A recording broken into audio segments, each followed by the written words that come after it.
Hello and welcome to Martyn Lucas Investor.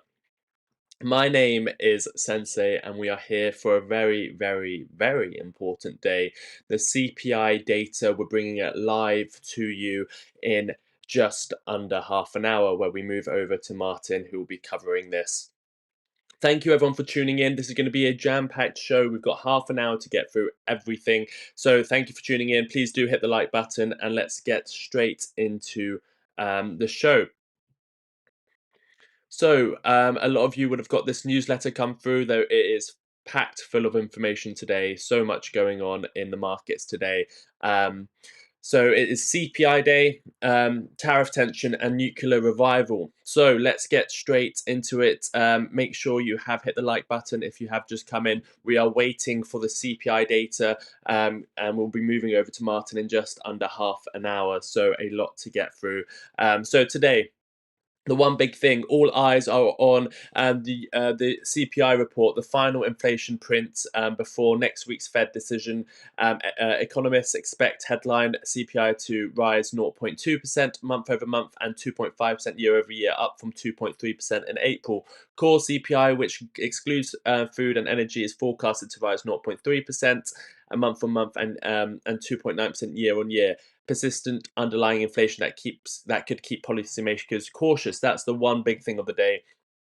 We've got markets a little bit down on the day. The S&P slightly down on the day. If we go over to the charts, we're looking everything is riding on CPI. That's what everyone is getting ready for. You see the US markets pretty much flat, slightly down on the day. You've got the crypto markets also slightly down on the day as well. You've got not many things in the green. Bitcoin down 1% on the day. So everything is waiting for the CPI data coming in very shortly.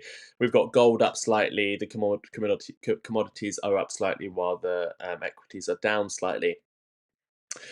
So good news is US-China trade breakthrough lifts global markets. So Asia and Gulf equities rallied after the US and China reached a framework agreement in London to ease trade tensions and relax China's rare earth export restrictions, a critical supply chain issue for sectors like auto, defense, and technologies. U.S. Commerce Secretary Howard Lutnick described the talks as a breakthrough, saying, "We have reached a framework to implement the Geneva Consensus." So, and emphasised that the deal approval now rests with President Trump and Xi Jinping, Vice Commerce Minister Li Shengjian Gang, called the discussions professional, rational, thorough, and open, expressing hope that this progress will facilitate greater trust between the two countries. So good words there from China. For investors, this agreement signals a potential turning point into a trade standoff that has rattled global markets for months. The prospect of restored rare earth supplies, a possible easing of US tech export controls, has lifted risk sentiment, with the MSCI Asian Pacific Index up 0.5% and Gulf markets also gaining ground. However, analysts note that the muted reaction in the US and Chinese equity futures suggests much of the optimism was already priced in. That's what I mean, that the markets didn't pump on this news. They're actually, in fact, down slightly on the day. It does suggest that it is priced in / we're waiting for the CPI data. And the market is now focused on the details, especially the scale of the rare earth shipments and any reciprocal moves on US chip exports. If the framework holds, it can reduce volatility, support supply chains, and provide a tailwind for global equities and commodities, but investors remain cautious, watching for concrete actions and wary that the renewed tariff threats could reverse the rally quickly. So Sensei's insight: if rare earth flow and chip curbs ease, semis and defense stocks, semiconductors, if you didn't know, get a second win. This rally is real only if the details deliver. So the devil's in the details. We don't have the details, but we know that a deal has been reached, which is what we wanted to see. We've got a lot of news stories to get through. Let me see who is with us this morning. We've got Robbie C, Stevie here today, a Motto A team here, GODB is here. Does anyone know if I don't think he's covering Chewy earnings? No, GODB. XRP looking sassy today, says Motto 18. We're looking to XRP. A couple news stories there as well. Happy to be number 3, while GODB, you're number 1 at the moment. ZBCN might be heading to the 0.382 after all, just like Sensei said. Yeah, that's what I've been saying. Thank you for reiterating that. XRP with a little false break over 31 this morning. It's amusing to look at Martyn sometimes when trolls are trolling. Somehow his earnest responses only reinforce my incentive to be a member of this good channel. Thank you, Mr. Blue, for being a member of the channel. Did we have a few loose chime in lately? What a shame. Do we think we'll reach all-time highs today, or is the high the ceiling for now? I would say it's all dependent on CPI. If CPI comes in lower than expected, we could definitely see all-time highs, but I wouldn't be betting on it at all. I wouldn't say all-time highs today on the S&P 500. Hopefully on Martyn's portfolio, we'll be tuning into that in just 20 minutes. All our badges will be there. Will be confused. I thought members dance videos competition was a good one there. I don't understand the question. So what happens if the SEC extends the deadline again? Jesse, we're not talking about the SEC XRP case right now. I do expect it to come in the next couple of weeks. Or you talk about the ETF. Sorry, I just need to get onto news. We've only got a short show today. There is the link for the newsletter. It's pinned at the top. If you want access to the whole newsletter, you do get a lot for free. And then if you're a premium member, you get all the deep dives, all the charts, and all the extra content we do. There'll be more coming as well for the paid members. So the newsletter link is there. Please consider signing up. Just got it, Sensei. Thank you, GODB. Brilliant. You can read along while we're going through it. All we can do is set our stop losses and hold on. Sensei says prepare perfectly. Prepare for all scenarios. That should be a t-shirt. Prepare for all scenarios. Let's get it on a t-shirt. I love it. Sensei, can you do another poll? GODB, we do not have. I don't have time to change the poll at the moment. And the poll is based on CPI this morning, so do consider voting in the poll as well. What's your I've even spelled it wrong. What's your core month on month? Oh no, it's right. What's your core month on month CPI prediction for today's report? 0.2% or lower, that would be great. 0.3 as expected, that would be normal. 0.4% or higher, that would be hot. Or you're just here for the market reaction. Do vote in the poll. I am mostly in for the long hold. Sit tight. Sense in the house going to give us the best news. Yes, we're going to get onto the best news. All the proper news for today. Copper futures are down. Thank you for letting us know. CPI coming in hot, says Delfish. Well, that will definitely not be a good outcome for the markets. Not a day to buy, says Delfish. I wouldn't be buying today. Unless there's some opportunities, but I haven't come across any at the moment. I get in, deals are being meaningless. Literally anything can happen and the deal is no longer a deal. Yeah, I mean, that's why I've mentioned it in the newsletter. I guess that's where you're getting it from. Investors remain cautious, watching for concrete actions. We need to know what the concrete actions are, and they're wary that renewed tariff threats could quickly reverse the rally. That is indeed true. So difficult to predict, says Jerry. Yeah, that's why you have to have a long-term perspective, preparing for all scenarios. Are you on Rumble? No, we're not on Rumble at the moment. We used to be. I think Lucas is talking about the upcoming reports. He thinks the S&P will go up, says Maryland Mum.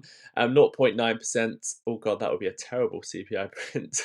Good morning, guys. Looking forward to seeing the all-time high action today, says Dylan. Silver seems to be having a healthy pullback. Yes, it is still very much above that $35 range, which is the support. Okay, over to our next story. Gold overtakes euro as the world number 2 reserve asset. In a historic shift, gold has surpassed the euro to become the world's second most held reserve asset after the US dollar, according to the latest data from International Monetary Fund and confirmed by commentary from the European Central Bank. As of the end of 2023, central banks held an estimate of 2.38 trillion in gold reserves, edging on the 2.28 trillion share. The move is a result of sustained gold accumulation by central banks, especially in Asia, Africa, and South America over the past decade, with central banks buying 1/8 of all gold mined since 2008 financial crisis.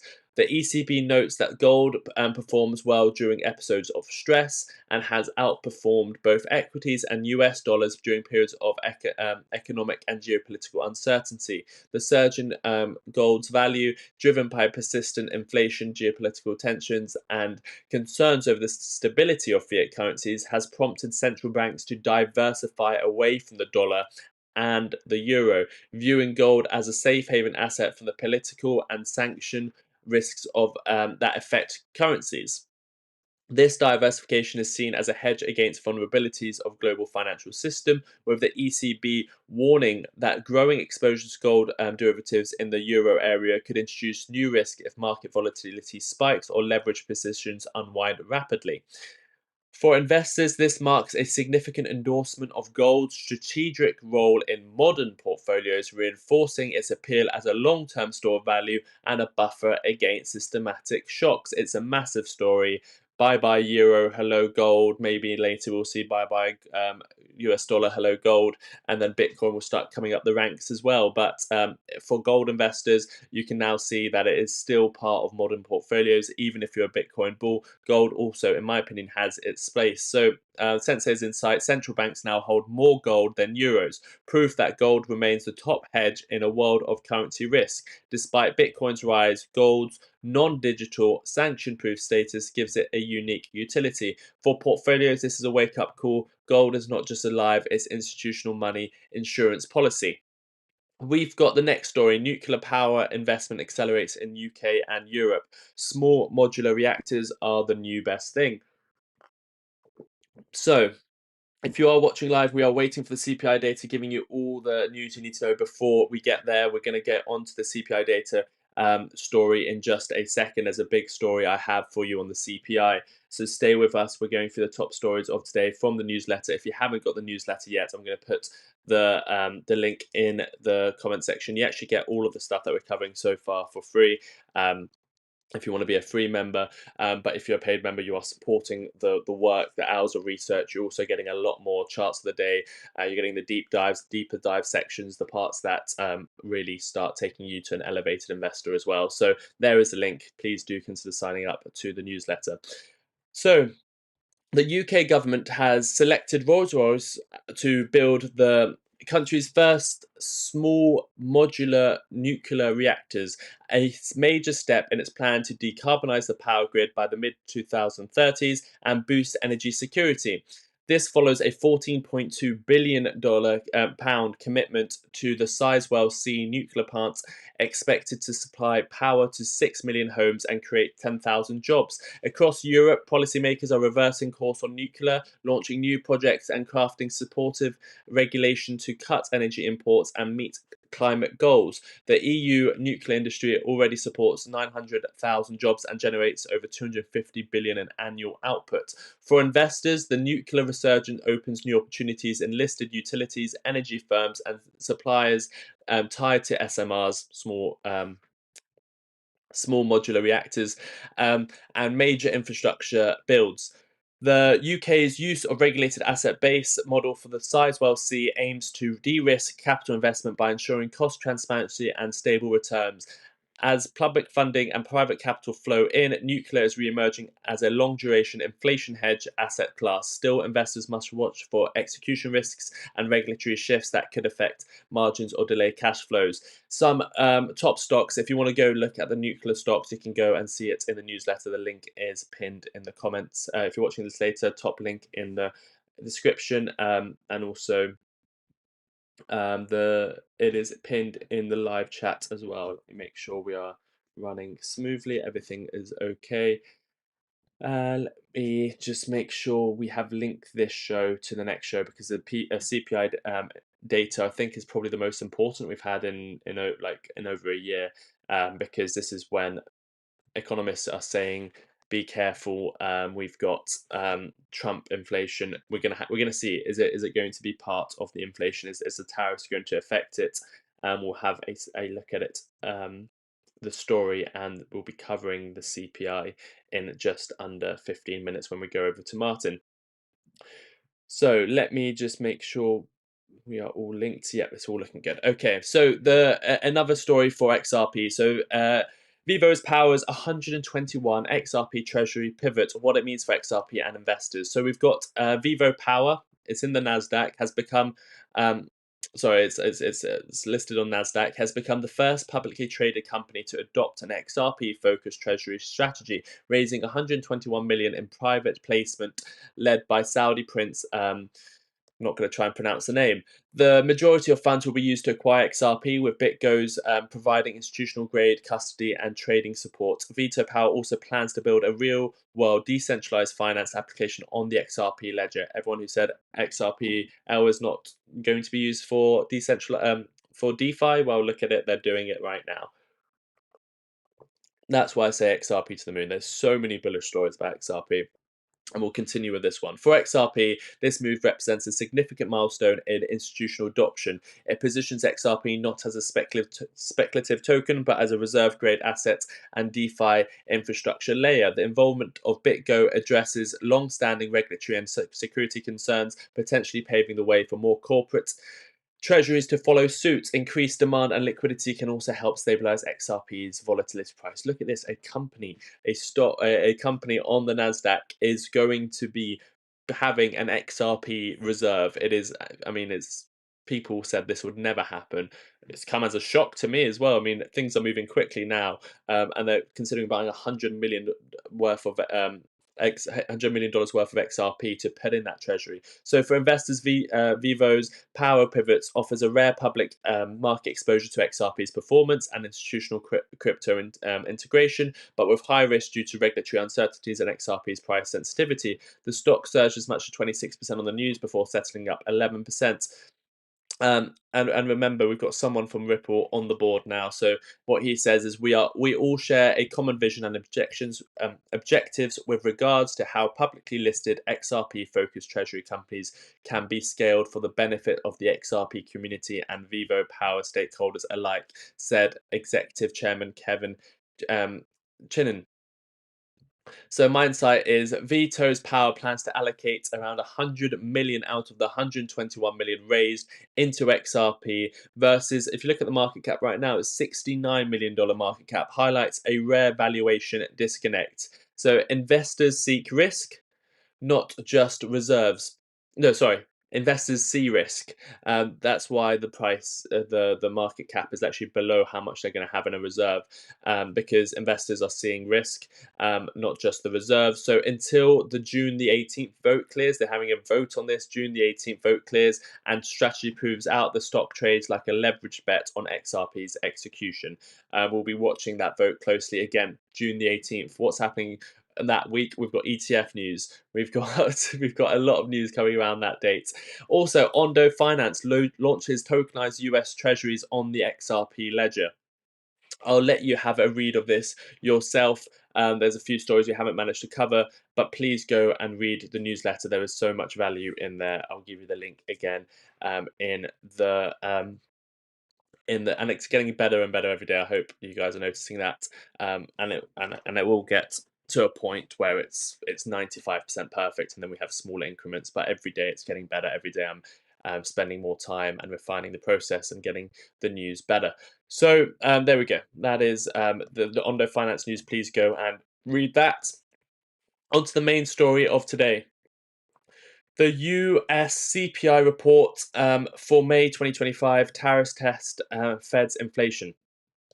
This is the biggest one so far, in my opinion. If you are here with us, make sure you hit the like button. Make sure you've subscribed. We're going to give you the data very, very shortly. We're going to bring it live to you on this channel. It will be on the next show with Martyn, but I'm going to give you the backstory for it right now. How many likes are we on? We've got 313 people watching. If we can try and get the likes up, oh, we've got 445 people watching. Please, let's see if we can get to 200 likes. If we can do it, and let's see what we're on. We're on 81. We should be at many, many more. This is going to be an exciting day. You need to be prepared for the day. I'm going to put the music on, and then we're going to come straight back to this main story about why this month is so important. So 30 seconds. I'm going to put the music on. We're gonna get ready for a massive day. Please hit the like button. If you've already done hitting the like button, please go and subscribe to the newsletter, and then also come over here in the comment section and start liking it here. A big day, and we're bringing you all the news to you today. So music on, 30 seconds, 200 likes. Let's do it.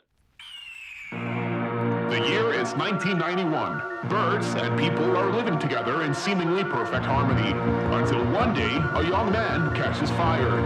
This is Phoenix.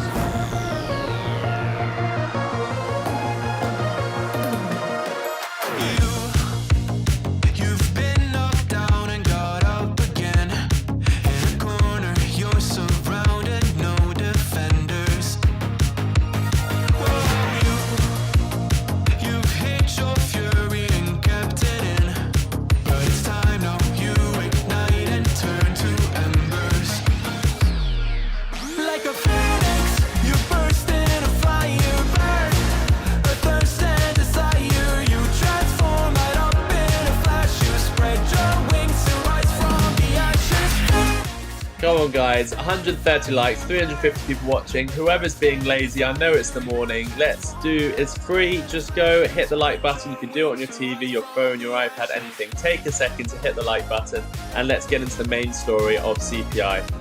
It's all going to happen very quickly.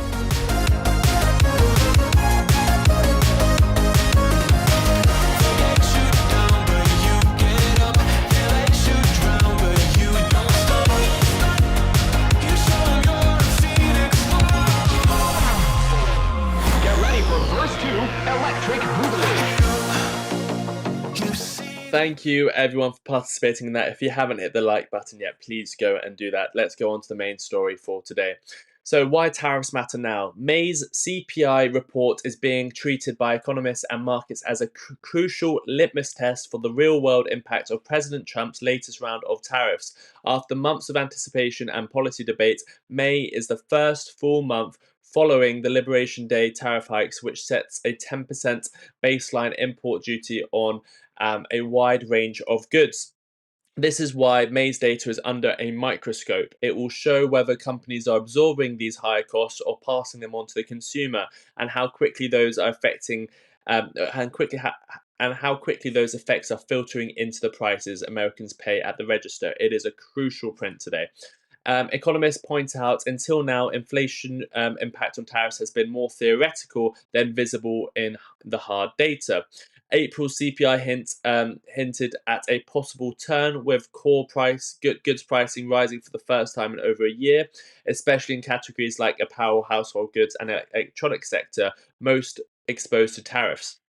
But it was unclear whether this was a blip or the start of the trend. May's report, therefore, is the first real opportunity to measure the speed and magnitude of tariffs passed through, as inventories imported from tariffs dwindle and new higher cost goods hit the shelves. As Stephen Stanley of Santander US Capital Markets put it, May should bring the leading edge of price increases, with the maximum impact coming in June or July.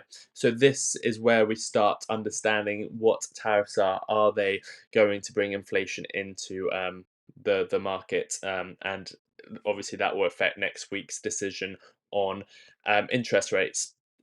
It's a 99.9% chance that they're not going to reduce interest rates, and I don't think they will, even if it's good data. But it's about his remarks next week, and this CPI print will tell us about what his remarks will be. This is not about 1 month's data, it's about whether the US is entering a new phase of sticky inflation, where tariffs and supply chain adjustments keep core prices elevated, even as energy and some services cool off. That outcome will shape expectations for the Fed's next moves, as a clear tariff impact could force policymakers to keep rates higher for longer, especially if inflation proves more persistent than anticipated. In short, May's CPI is the first hard evidence of whether Trump's tariffs are starting to bite, and how much more the pain might be ahead for consumers and markets.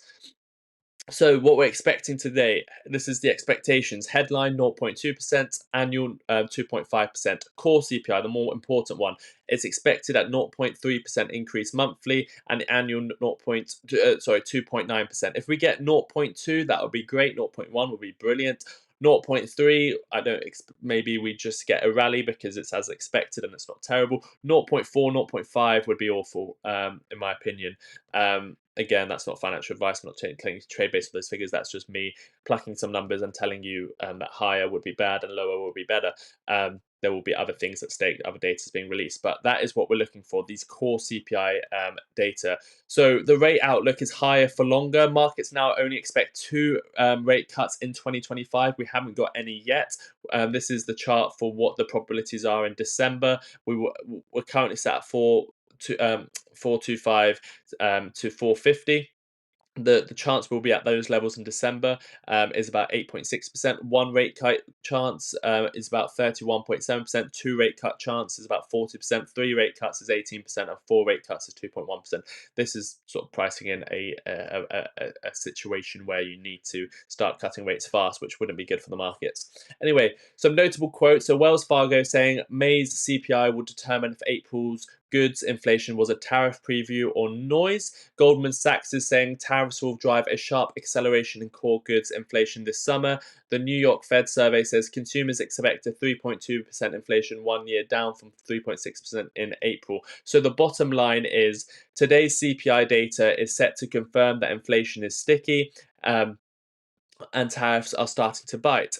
This won't derail markets outright, but it will keep Feds cautious and delay any rate cuts. Investors should be ready for choppy trading in sensitive assets and watch closely for June's data to see if the pressures build further. This is the most important CPI print, in my opinion, we've had, and the next couple months will solidify or go against what happens this month. So keep an eye on it. We're going to cover it live on the show. We're going over to the next show in just under a minute. Let me close the poll. Let me see what everyone is thinking over here. Let's go to your comments. Get ready for it. It's going to be important, and only next week we get the Fed Jerome Powell talking about it. So um, be careful. Be prepared for all scenarios. Be prepared for green. Be prepared for down. Be prepared for sideways. I never give financial advice. It's only my thoughts and opinions. But always be prepared for all scenarios. So if anything happens, you are prepared. Your thoughts on today's month? This is the most important figure in my opinion. The core month-on-month CPI. Expected is 0.3, 30% are saying that, 34% are saying lower, and 18% are saying, 16% are saying 0.4% and higher, and 18% of you are just here to see the reaction. So most of you are saying the same or lower. Let's see what happens. We'll bring you the data live on the show. Martyn, are you ready to go? I assume you are. You've got the link there. Okay, so one final chance. We didn't get to go through the newsletter, but the newsletter had so much information today, so many news stories, and it's getting better and better by the day. Please go and subscribe to that newsletter. So much information there, and I'll appreciate it very much if you guys do go subscribe. Let me know your feedback. What do you think? Um, so many great bits of feedback so far. The link is there. The next show is starting just now, so the link for that show, I'll give it to you as well. We're going straight over to CPI with Martyn. He is going to be covering CPI, and the link for that show is here. So please do go click on the show. The data is coming out in half an hour, but we've got the build up with Martyn in should be starting right now. Thank you everyone for tuning in. We're going straight over to Martyn. Click that link. You'll go and see the CPI data right there. Until next time, I'll be back same time tomorrow. Take care of yourselves and each other. Bye bye.